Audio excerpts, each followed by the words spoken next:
Good morning students. BA part 3 की आज की क्लास में आप सभी का स्वागत है। जैसा कि पिछले वीडियो में हमने एम.एफ. हुसैन जो चित्रकार हैं, विश्वविख्यात चित्रकार रहे हैं, उनका जीवन, उनका परिचय आदि के बारे में हमें ज्ञान प्राप्त किया था हमने, जिसमें मैंने आपको उनके जन्म, उनकी शिक्षा, उनके परिवार, साथ ही किस प्रकार उन्होंने अपने घर से निकलकर और घर से अलग होकर आर्थिक अभाव आदि में किस प्रकार उन्होंने अपनी कला को सृजित किया और किस प्रकार अपनी एक नई पहचान बनाई, इन सभी चीज़ों के बारे में मैंने पिछले वीडियो में आपको बताया था। इसके बाद इसी वीडियो को आगे कंटिन्यू करते हुए कुछ जानकारियाँ जो बाकी रह गई थी वो मैं आपको इस वीडियो में बता रही हूँ। उनकी कला के बारे में हम ज्ञान प्राप्त करेंगे।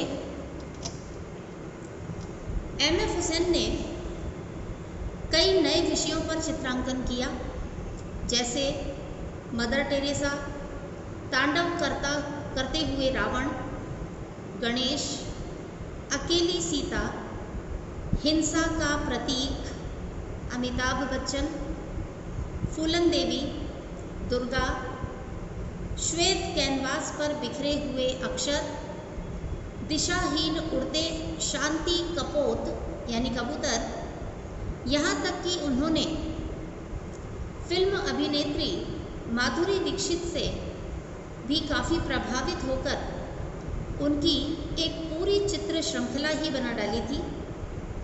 इसी प्रकार कुछ समय पश्चात वे मिस यूनिवर्स और फिल्म अभिनेत्री सुष्मिता सेन से भी काफ़ी प्रभावित हुए थे और उनके भी उन्होंने काफ़ी चित्र बनाए थे।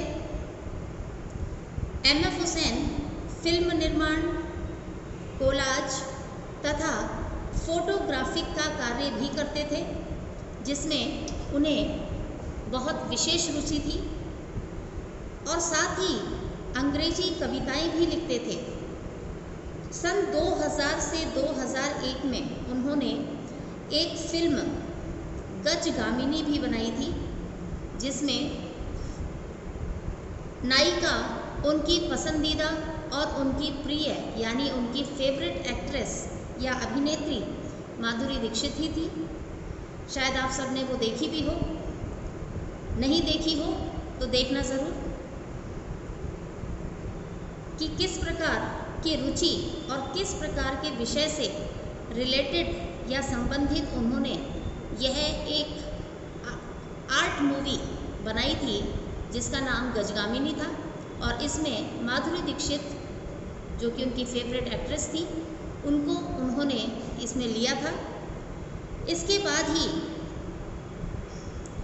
1993 में प्रयोग के तौर पर एक ऐसा विशाल कैनवास चित्र बनाया गया था जिसमें हुसैन के साथ ही 40 चित्रकारों ने मिलकर, लगभग 40 चित्रकारों ने हुसैन के साथ मिलकर एक ही कृति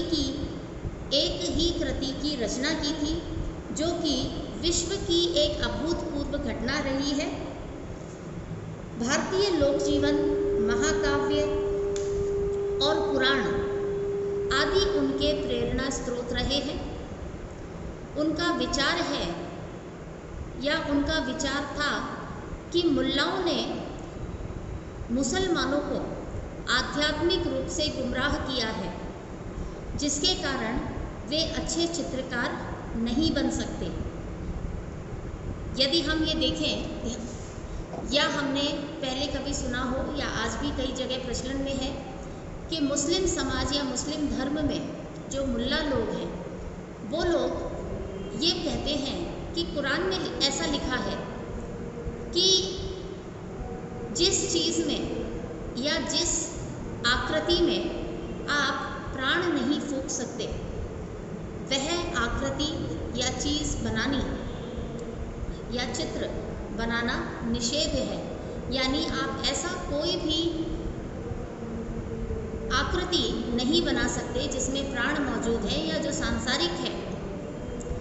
या तो आप उसे बनाते हैं तो आप उसमें जान डालें, और अगर आप उसमें जान नहीं डाल सकते तो यह आप नहीं बना सकते, आप उस आकृति का निर्माण नहीं कर सकते। क्यों? क्योंकि यह कार्य तो सिर्फ अल्लाह का है। यानी जो कुरान में मुल्ला लोग हैं, जो उनके मौलवी हैं तो मुस्लिम धर्म के, वो लोग ये कहते हैं कि कुरान में ऐसा बताया गया है, जो कि उनका धार्मिक ग्रंथ है, कि सिर्फ अल्लाह को ही यह अधिकार है कि वह किसी जीवित प्राणी जिसमें प्राण है वो बना सकता है, साधारण मनुष्य नहीं बना सकता। यही कारण है कि यदि हम मुग़ल काल में या मुग़ल कला में हम देखें तो वहाँ पर अधिकतर जो प्रारंभिक मुग़ल कला है या जो ईरानी या जो इस्लामिक कला है उसमें हम देखें तो वहाँ पर हमें कोई भी ऐसी आकृति या मानव आकार नहीं मिलता जिसमें प्राण है, या जो सांसारिक जीव में जिसमें जान होती है वह हमें चित्रित नहीं दिखाई देता। वहाँ पर केवल ज्यामितिक आकारों का ही हमें प्रयोग मिलता है। इसलिए एम.एफ. हुसैन ये कहा करते थे कि मुल्लाओं ने मुसलमानों को आध्यात्मिक रूप से गुमराह किया है, जिसके कारण वे अच्छे चित्रकार नहीं बन सके हुसैन की कला में। किंतु हुसैन की कला में कभी भी इस्लाम आड़े नहीं आया। उन्होंने इस चीज़ का पूरी तरह से पुरजोर विरोध किया और उन्होंने हर ऐसी आकृति का निर्माण किया जो कि जीव है, प्राणी है या जिसमें प्राण होते हैं, जैसे मानव है या कोई पशु आकृति है, जो जीवित प्राणी है, उन सभी के उन्होंने चित्र बनाए। इराक में लड़े गए युद्ध की प्रतिक्रिया स्वरूप हुसैन ने मुंबई में एक प्रदर्शनी लगाई जिसमें युद्ध के प्रति आक्रोश प्रकट किया गया था। बगदाद में हुए लोगों की मृत्यु, लौटती हुई सेनाएं, अपने अपने राज्यों को लौटते हुए स्थूलकाय शेर और पेरिस के मनोरंजन गृहों में खुशी मनाते यूरोपीय सैनिक, चीखती हुई बगदाद की विधवाएं, लाशों को झपटने की चेष्टा में ऊपर आसमान में मंडराते हुए विशाल गिद्ध, इन सभी आकृतियों के द्वारा या इन सभी चित्रों के द्वारा उन्होंने उस युद्ध की विभीषिका जो कि इराक में हुआ था, उस युद्ध की विभीषिका और मार्मिक निरूपण ही नहीं किया, बल्कि वहाँ की सेनाओं पर और मित्र सेनाओं पर एक बहुत ही तीखा व्यंग्य भी किया था कि ऐसे युद्ध से क्या फ़ायदा जिसमें इस तरह की विभीषिका हमें दिखाई दे या इस तरह की भीषणता दिखाई दे, सर्वनाश हो, जिसमें ना मानव का लाभ है ना ही प्राणी मात्र का लाभ है। तो उन्होंने अपने प्रतीकों के माध्यम से इतना तीव्र व्यंग्य इन चित्रों में किया था, जिसमें हमें इराक में जो युद्ध लड़ा गया था उसमें जो नरसंहार हुआ, जो प्राणियों का जो हमें हानि हुई, जो जीव हानि हुई, उन सभी का चित्रण उन्होंने बड़ी ही मार्मिकता और तीव्र व्यंग्यात्मक चित्रण के द्वारा उन्होंने हम सभी के सामने प्रस्तुत किया था।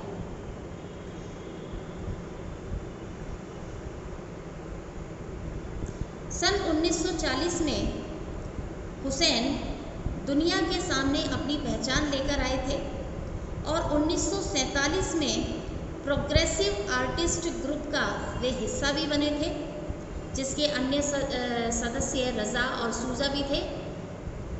इस प्रोग्रेसिव आर्टिस्ट ग्रुप के जो संस्थापक थे उनमें रज़ा, सूजा, एम.एफ. हुसैन आदि इनका प्रमुखता से नाम आता है।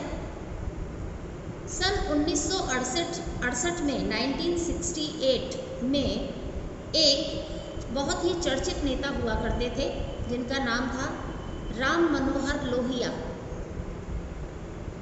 इन्होंने जब हुसैन का बनाया हुआ नेहरू जी का स्केच देखा तो लोहिया जी ने एमएफ हुसैन से कहा था कि सारी दुनिया के जो नेता हैं वो कौन है? राम, भगवान श्री राम। उनकी कहानी पर कुछ ऐसा बनाओ, ऐसे किसी नेता के स्केच बनाने से लोगों को क्या मिलने वाला है या क्या मिलेगा? उनके शब्दों की गूंज बहुत अरसे तक, यानी बहुत समय तक, ये जो शब्द लोहिया जी ने हुसैन से कहे थे कि जो दुनिया के सर्वोत्तम जो नेता हैं वो भगवान श्री राम हैं, और ये जो तुम इन नेताओं के चित्र बना रहे हो इससे दुनिया को क्या लाभ मिलेगा या उनको क्या मिलेगा? उनके कहने का अर्थ था श्री राम या उनकी जीवनी पर आधारित कुछ चित्र बनाओ। तो ये जो लोहिया जी के शब्द थे ये काफ़ी समय तक उनके कानों में गूंजते रहे थे और मकबूल के यानी हुसैन के दिलो दिमाग में ये पूरी तरह से छप गए थे या छा गए थे कि ये जो तुम टाटा बिरला के ड्राइंग रूम में लटकने वाली तस्वीरों से घिरे हुए हो, यानी कि ये जो तुम टाटा बिरला जो बड़े बड़े जो धनिक लोग हैं इनके लिए जो तुम चित्रण कार्य करते हो कि इनके घरों की सजावट हो सके, उनसे थोड़ा बाहर निकलो, रामायण को पेंट करो, रामायण के चित्र बनाओ।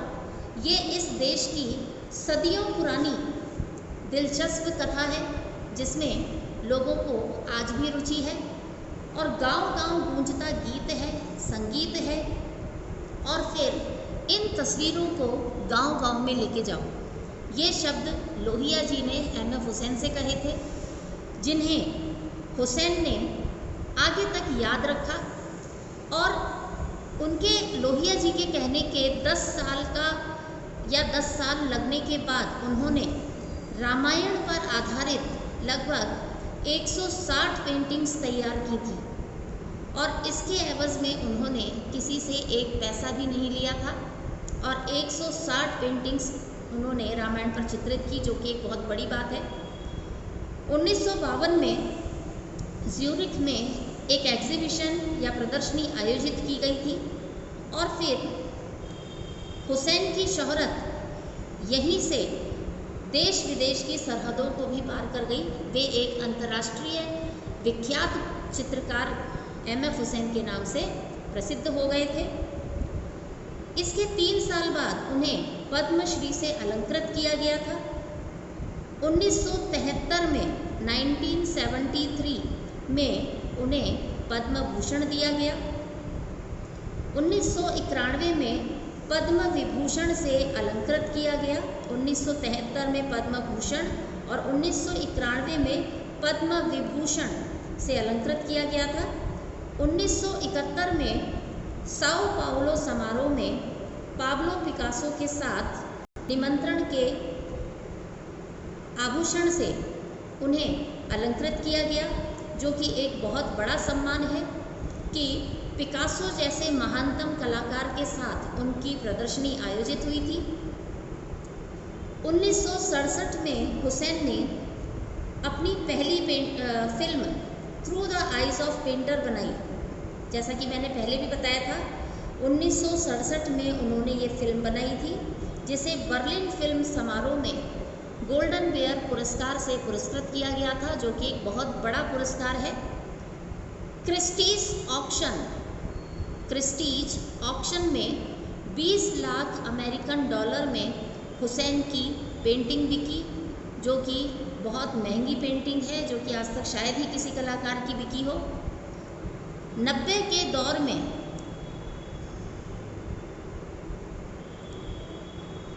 उन्होंने माधुरी दीक्षित की एक पूरी चित्र श्रृंखला तैयार इसके बाद ही की थी, जैसा कि मैंने अभी बताया। इसके बाद एमएफ हुसैन ने अभिनेत्री तब्बू, जिसे हम सभी जानते हैं, आप सब जानते होंगे, अभिनेत्री तब्बू से भी वो बहुत प्रभावित हुए और उनके साथ भी उन्होंने एक फिल्म बनाई थी जिसका शीर्षक था Meenakshi a tale of two cities, Meenakshi a tale of two cities.